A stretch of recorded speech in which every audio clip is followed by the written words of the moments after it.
কারণ আমি তোমাকে অনেক ভালোবাসি, অনেক ভালোবাসি। তোমাকে ছাড়া থাকতে কষ্ট হবে। এখন এসব কথা বলে লাভ কি? যখন তোমাকে আমি বারবার করে বলেছিলাম, তুমি তো তখন আমাকে পাত্তা দাও। ভুল করেছি, অনেক বড় ভুল করে ফেলেছি। আমি তোমাকে ছাড়া থাকতে পারবো না। তুমি প্লিজ এই বিয়েটা করো না। এখন আর কোনো কিছু সম্ভব না। তুমি আমাকে ভুলে যাও। বাস্তবতা অনেক কঠিন। রুহি, তুমি চাইলেই কিন্তু পারবে। না আশিক, আমি চাইলেই কিছু হবে না। তুমি যেরকম ভাবছো সেরকম না। জীবনটা অনেক কঠিন, এত সহজ না। তুমি ভালো থেকো। রুহি,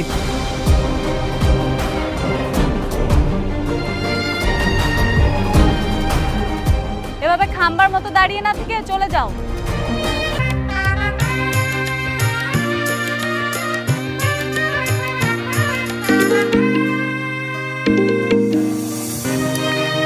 হ্যালো।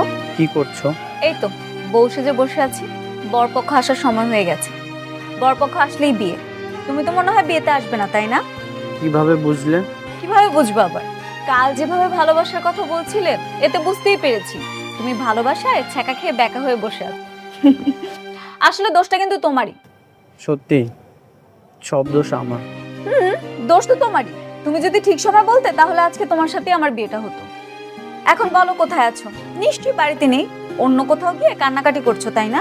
তেমন কিছু না, এমনি মন খারাপ। আমি জানতে চেয়েছি তুমি কোথায় আছো, বলো। Sector 4, road number 12। খুব ভালো। সারা রাত বসে বসে কান্নাকাটি করো, আমার কোনো সমস্যা নেই, আমি রাখি।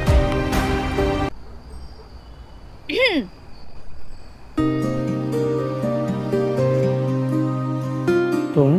হ্যাঁ আমি। তুমি আমার বন্ধু না। তুমি এভাবে ছ্যাঁকা খেয়ে ব্যাকা হয়ে বসে থাকবে, এটা আমি কিভাবে দেখি বলো? তাই তো তোমাকে নিতে এসেছি, চলো। তাই বলে বিয়ে রেখে চলে আসবে? যদি তোমার বিয়েটা ভেঙে যায়? ভেঙে গেল তো ভালো। তুমি আমাকে বিয়ে করবে, কি করবে না বিয়ে? তা তো করবো, কিন্তু আমি তো তোমাকে পাবো না। কারণ তোমার তো বিয়ে ঠিক হয়ে গেছে, আজকে তোমার বিয়ে হয়ে যাবে। তুমি তো আমাকে বুঝলে না। যদি তুমি আমাকে বুঝতে তাহলে তাহলে কি? তাহলে তো বিয়েটা করতে পারতাম, আর আমাকে এভাবে কষ্ট দিতে পারতেন। তোমার অনেক কষ্ট হয়েছে। হ্যাঁ, আমার খুব কষ্ট হচ্ছে। আমি না হয় তোমাকে কষ্ট দিয়েছি, তোমার মন বুঝিনি, কিন্তু তুমি কি আমার মনটা বুঝেছো? আশিক, আমার চোখের দিকে তাকিয়ে দেখো তো। আমার এই চোখে তোমার জন্য ভালোবাসা দেখতে পাও? দেখে কি হবে?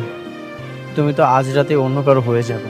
আমার চোখে যদি তোমার জন্য ভালোবাসা থাকে, তাহলে আমি আরেকজনের কাছে কেন যাব?